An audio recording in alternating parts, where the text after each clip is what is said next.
ہماری قوم سوتی رہتی ہے، وہ جب جاگتی ہے تو اس وقت پھر پچھتاتی ہے۔ ایسا ہوتا ہے کہ جہاں مسلمان جیتنے والا ہوتا ہے، مسلمان کو سیٹ نہیں دی جاتی ہے تو پھر مسلمان جیتے گا۔ کسی ایک پارٹی پر بک چکا ہے، ایسا ہرگز نہیں ہے۔ مسلمان نہ کل بکا تھا، نہ مسلمان آج بکا ہے، نہ مسلمان کبھی کسی پارٹی کے ہاتھ پر بکنے والوں میں بھی حالات بہت زیادہ بگاڑنے کی کوشش کی جا رہی ہے۔ تو ہمارے لیڈران کو آگے بڑھ چڑھ کے کام کرنا چاہیے تھا، لیکن وہ ہمیں بالکل بھی نظر نہیں آیا۔ ملک بھر میں خاص طور سے ریاست کرناٹک میں جو ہے مسلم قیادت گر رہی ہے، اور جو سیکولر کہنے والے قائد ہیں مختلف سیاسی جماعتوں سے جیت کر آتے ہیں مسلم ووٹرز سے، لیکن مسلمانوں کے مسائل پر آواز نہیں ہوتی۔ تو ایسی صورت میں کیا مسلمانوں کی قیادت بڑھنی چاہیے، یا گھٹ کیوں رہی ہے، یہ ہمارے ناظرین جو ہے جاننا چاہیں گے۔ ہم ریاست کرناٹک ہی نہیں بلکہ پورے ملک کے حالات کو دیکھ رہے ہیں کہ پورے ملک میں مسلم قیادت کس طرح سے ہر دن گھٹتی ہوئی نظر آ رہی ہے، اور بالخصوص جس ریاست میں ہم رہتے ہیں، ریاست کرناٹک میں بڑے دبنگ مسلم لیڈر رہا کرتے تھے، جن کا دبدبہ کرناٹک ہی نہیں بلکہ پورے ملک پر ہوا کرتا تھا۔ لوگ ان کو سننا چاہتے تھے، ان کو دیکھنا چاہتے تھے، اور یہ جس ریاست سے تعلق رکھتے ہیں اس ریاست میں لوگ آ کر دیکھتے تھے کہ مسلم قیادت کہ جو پورے ہندوستان میں کام کرتی ہے، ان کا اسٹیٹ، ان کا صوبہ کیسا ہے، تو ریاست کرناٹک میں لوگ آتے تھے۔ لیکن آج ہم دیکھ رہے ہیں کہ ریاست کرناٹک کے وہ دبنگ لیڈران آج ہمیں نظر نہیں آ رہے ہیں، ان کی لیڈرشپ بالکل گرتی ہوئی چلی گئی۔ پورے اسٹیٹ میں آج ہمارا ایک ایم پی بھی نہیں ہے جو ہماری ریاست کی آواز پارلیمنٹ میں اٹھا سکے۔ ساتھ ہی ساتھ جو ایم ایل اے کا معاملات ہیں، ابھی ہماری ریاست میں کتنے ایم ایل اے ہیں، ہم انگلیوں پر آرام سے ان کو گن سکتے ہیں، جبکہ ہم جانتے ہیں کہ 30 سے 40 ایم ایل اے بلکہ 50 ایم ایل اے مسلم ہماری ریاست کرناٹک میں آرام سے ہو سکتے ہیں۔ لیکن ہر الیکشن میں مسلمانوں کی تعداد ایم ایل او کی گرتی ہوئی جا رہی ہے۔ اس میں وجہ کیا ہے، یہ سب جاننا چاہتے ہیں۔ ہم نے بھی اس کو بڑی غور سے دیکھا ہے۔ ہمیں اپنوں سے شکایت ہے کہ ہمارے ایم ایل اے جب میدان میں آتے ہیں، وہ قوم کی بات کرنے کی دن رات ان کی زبان پر یہی رہتا ہے کہ ہمیں قوم کے لیے کام کرنا ہے، اور جب وہ الیکشن میں جیتنے کے بعد آ جاتے ہیں، وہ اپنی پارٹی کے بن کر رہ جاتے ہیں۔ میں کسی ایک پارٹی کا نام نہیں بول رہا ہوں، جس پارٹی کے بھی ایم ایل اے جیت کر آتے ہیں وہ اسی پارٹی کے ہو جاتے ہیں۔ جیتنے کے بعد نہ ان کو قوم یاد آتی ہے، نہ قوم کے غریب یاد آتے ہیں، نہ قوم کے معاملات ان کے یاد آتے ہیں۔ صرف پارٹی کے خلاف اگر کوئی جاتا ہے تو پھر اس کے خلاف وہ بھی آ جاتے ہیں۔ قوم کے ساتھ کیا معاملات ہو رہے ہیں، قوم کو کیا چیز کی ضرورت ہے، وہ تمام چیزیں بھول کر بیٹھ جاتے ہیں۔ میں اپنے لیڈران سے اور جو بھی اہل سیاستدان ہیں، میں ان سے کہوں گا کہ آپ کو یہ عیش و آرائش اور آپ کو اس عہدے پر لانے والی قوم ہے، اس قوم کو اگر آپ بھول جائیں گے تو یہ قوم آپ کو بھی بھلا دے گی۔ ہم نے ماضی میں دیکھا ہے کہ لوگوں نے قوم کا کام کیا تو قوم نے ان کا ساتھ دیا۔ آج ہمارے سیاستدان قوم کا ساتھ نہیں دیتے ہیں تو قوم ان کا بھی ساتھ چھوڑ دیتی ہے۔ آج ہم دیکھ رہے ہیں کہ حالات ریاست کرناٹک کے کس طرح سے ہیں۔ نارتھ کے معاملات الگ ہوا کرتے تھے، ساؤتھ کے معاملات الگ ہوا کرتے تھے۔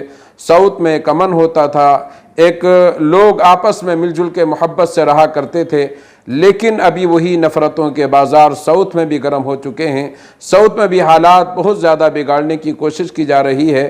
تو ہمارے لیڈران کو آگے بڑھ چڑھ کے کام کرنا چاہیے تھا، لیکن وہ ہمیں بالکل بھی نظر نہیں آیا۔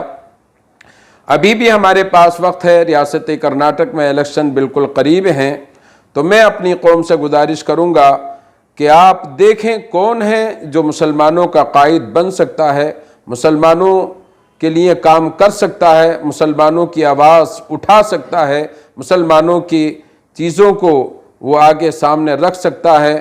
بہت سارے لیڈران ہمارے سامنے ہیں، ہم نے ان کے کاموں کو دیکھا ہے، لیکن آج ہمیں افسوس ہوتا ہے کہ جب بھی قوم پر کوئی برا وقت آتا ہے تو اس وقت تمام ہمارے سیاسی قائدین پیچھے نظر آتے ہیں۔ الحمدللہ علماء اپنی حد تک کام کرتے ہیں، علماء کا کام مذہبیات پر کام کرنا ہے، لیکن وقت ضرورت جب قوم کو ضرورت پڑتی ہے تو علماء وہاں پر بھی آتے ہیں۔ تو میں اپنے سیاستدانوں سے یہی گزارش کروں گا کہ آپ جیتنے کے بعد کسی پارٹی کے نہ بن جائیں، بلکہ جس قوم نے آپ کو جتایا ہے اس قوم کے بن کے رہیں تو وہ قوم آپ کا ساتھ دے گی، اور اگر اس قوم کے آپ نہیں بنیں گے تو سمجھ لینا جیسے آپ دھوکہ دے رہے ہیں وہ قوم بھی آپ کو پیچھے چھوڑ کر آگے بڑھ کر کسی نئے قائد، نوجوان پکڑ کر وہ اپنا قائد بنائے گی۔ اور میں ضرور کہوں گا ان لیڈران سے جو سالوں سال سے جو کام کر رہے ہیں کہ آپ نوجوانوں کو ساتھ میں لیں، نوجوان قیادت ہونی چاہیے، نوجوان قیادت ہوگی تو مجھے امید ہے کہ ہماری ریاست میں بہتر سے بہتر کام ہوگا۔ ابھی الیکشن کا زمانہ ہے، قریب ہے، بہت ہی سوچ سمجھ کے ہمیں کام کرنا ہے۔ ہمیں کسی سے دشمنی نہیں ہے، بلکہ ہم چاہتے ہیں کہ نفرت کے بازار کو ختم کرنا ہے۔ جو بھی پارٹی سیکولر پر کام کرنا چاہتی ہے ہمیں اس کا ساتھ دینا ہے۔ مسلمان کسی ایک پارٹی پر بک چکا ہے، ایسا ہرگز نہیں ہے۔ مسلمان نہ کل بکا تھا، نہ مسلمان آج بکا ہے، نہ مسلمان کبھی کسی پارٹی کے ہاتھ پر بکنے والا ہے، بلکہ مسلمان اپنی ریاست میں امن چاہتا ہے، مسلمان اپنی ریاست میں معاملات کو بگڑنے نہیں چاہتا ہے، بلکہ وہ امن و شانتی، امن و سکون چاہتا ہے۔ تو میں جو بھی کام کرنے والی پارٹیاں ابھی ریاست میں کام کر رہی ہیں، میں ان سے بھی گزارش کروں گا کہ آپ آگے آئیں، اور انشاءاللہ العزیز قوم مسلم یہاں پر اسی پارٹی کا ساتھ دے گی جو ہماری ریاست میں امن و سلامتی کا پیغام دیں گے، اور قوم مسلم کے ساتھ ساتھ تمام اقوام جتنے بھی قومیں ہیں تمام کو ملا کر وہ اس ریاست میں کام کریں گے اور ریاست سے نفرتوں کے بازار کو ختم کریں گے۔ مولانا کئی ایسے حلقے ہیں جیسے کہ آپ نے بھی ذکر کیا کہ 50 مسلم امیدوار جو جیت پائیں گے، ایسی جگہوں پر کیا جو ہے مسلمان امیدوار کو آنا چاہیے یا نہیں؟ اس میں جو ابھی موجودہ ہمارے سیاسی قائدین ہیں ان کا اس میں رول ہونا چاہیے کہ وہ آگے بڑھیں، اور جو قوم کے عمائدین ہیں ان کو ساتھ میں لے کر جس پارٹی، جو بھی پارٹیاں ہماری ریاست میں ہیں، سیکولر پارٹیاں ہیں، ان کے قائدین کے پاس جا کر کہیں کہ اگر آپ یہاں پر مسلم ایم ایل اے کو کھڑا کرتے ہیں تو ہم آپ کا ساتھ دینے کے لیے تیار ہیں، اور اگر آپ یہاں پر مسلم ایم ایل اے کو کھڑا نہیں کریں گے تو پھر ہم آپ کی پارٹی کا ساتھ نہیں دیں گے۔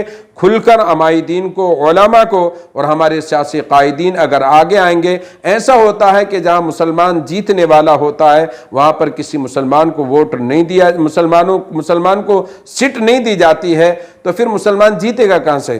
اور کہیں پر ایسا ہوتا ہے کہ مسلمان جیتنے والا ہوتا ہے تو کئی پارٹیاں وہاں پر مسلمان کینڈیڈیٹ کو کھڑا کر دیتی ہیں، اس سے بھی نقصان ہوتا ہے۔ بہرحال وہ تمام چیزیں ہم تمام سب سمجھ چکے ہیں کہ کس طرح سے کام کرنا ہے، تو ابھی پیچھے کے زمانے کو بھول کر ابھی آگے کے زمانے کو ہمیں دیکھنا ہے۔ اور میں یہ ضرور کہوں گا سیاسی قائدین سے کہ جہاں مسلمان 15 سے 20% ہیں، 25% ہیں، وہاں پر مسلمان آرام سے جیت سکتا ہے۔ تو بڑی سوجھ بوجھ کے ساتھ مسلم قائدین آگے بڑھیں اور اس جو قیادت مسلمانوں کی گھٹتی جا رہی ہے اس کو بڑھانے کی کوشش کریں۔ یہ ذمہ داری سیاسی قائدین کی ہے، عمائدین کی ہے، علماء کی ہے، ذمہ داران کی ہے۔ سب مل کر پوری ریاستی طور پر ایک بڑی میٹنگ ہونا چاہیے اور تمام کو سوچنا چاہیے کہ مسلمان صرف ایک پارٹی پر نہیں بکا ہوا ہے، بلکہ مسلمانوں کا جو ساتھ دے گا مسلمان اس پارٹی کے ساتھ جائے گا۔ ہم کسی بھی ایک پارٹی کے لیے ہم نہیں کہیں گے کہ فلاں پارٹی کو ووٹ دینا ہے، جو ریاست کے لیے، سیکولر کے لیے کام کرے گا ہم اس پارٹی کے ساتھ انشاءاللہ کام کریں گے۔ یہ بھی ہو سکتا ہے کہ مثال کے طور پر کسی حلقے میں ایک امیدوار دوسری سیاسی جماعت سے ہے جو بہتر ہے، اور دوسرے حلقے میں دوسری سیاسی جماعت سے، تو مختلف سیاسی جماعتوں کا بھی الگ الگ حلقوں پر ساتھ دیں گے مسلمان۔ اس موقع پر جو عمائدین ہیں یا اس علاقے کے جو تجربہ کار سیاسی حضرات ہیں ان کے ساتھ نشست کرنے کے بعد جو دونوں میں بہتر ہے جو دونوں میں قوم کے لیے بہتر کام کر سکتا ہے اس کے لیے آواز بلند کر دینا کہ تمام ہی قوم ان کو ووٹ کریں، چاہے وہ کسی بھی پارٹی کے ہوں۔ جو اچھا کینڈیڈیٹ ہے، ہمیں کسی پارٹی کو نہیں دیکھنا ہے بلکہ ہمیں اپنے کینڈیڈیٹ کو دیکھنا ہے۔ اگر وہ دونوں میں سے جو اچھا ہے اس کے لیے تمام قائدین، چاہے وہ سیاسی ہوں مذہبی ہوں، تمام قائدین آگے بڑھ کر ایک کے لیے اعلان کریں گے تو مجھے امید ہے کہ اس سے فائدہ حاصل ہوگا اور ایک کی ضرور جیت ہوگی۔ مولانا، جہاں پہ مسلم آبادی ہے وہاں پہ ووٹنگ پرسنٹیج کم ہوتی ہے، اس موقع پر عوام کو کیا میسج ہے جو ووٹوں کی اہمیت نہیں ہے؟ یہ بہت ضروری ہے، یہ سوال آپ نے بہت اچھا کیا ہے۔ ہماری قوم سوتی رہتی ہے اور جب جاگتی ہے تو اس وقت پھر پچھتاتی ہے۔ میں اپنی قوم سے ضرور یہ گزارش کروں گا کہ ہم اس ملک کے باشندے ہیں اور ووٹ دینا ہمارا حق ہے، ہمارا یہ فریضہ سمجھیں۔ تو جس دن الیکشن ہوتا ہے آپ پہلی فرصت میں آپ یہ سمجھیں کہ آج کا جو سورج نکلا ہے، اس سورج نکلنے کے بعد سب سے پہلی میری ذمہ داری یہ ہے کہ میں اپنے ووٹ کا استعمال کروں۔ ووٹ کا استعمال اس کے لیے ضروری ہے۔ ہماری عورتیں گھروں کے کاموں میں لگ جاتی ہیں، میں ان سے بھی گزارش کروں گا کہ ووٹ دینا آپ کا حق ہے، آپ اس ملک کے باشندے ہیں، تو آپ کے اوپر بھی ضروری ہے کہ 18 سال کے بعد جتنے بھی ہمارے نوجوان ہیں، بچے ہیں، بچیاں ہیں، تمام نکل کر پہلی فرصت میں ووٹ کریں۔ ہم اکثر دیکھتے ہیں کہ ہمارے علاقوں میں جو مسلم علاقے ہیں وہاں پر پرسنٹیج اتنا کم رہتا ہے، بہت زیادہ کم رہتا ہے، تو اس سے بھی ہماری کوتاہی ہوتی ہے اور اس میں بھی ہماری قیادت پیچھے چلی جاتی ہے۔ تو یہ میں گزارش کروں گا کہ جس دن الیکشن ہوتا ہے پہلی فرصت میں اپنا فریضہ سمجھیں کہ ہمیں اپنا ووٹ دینا ہے اور اپنے حق کو استعمال کرنا ہے۔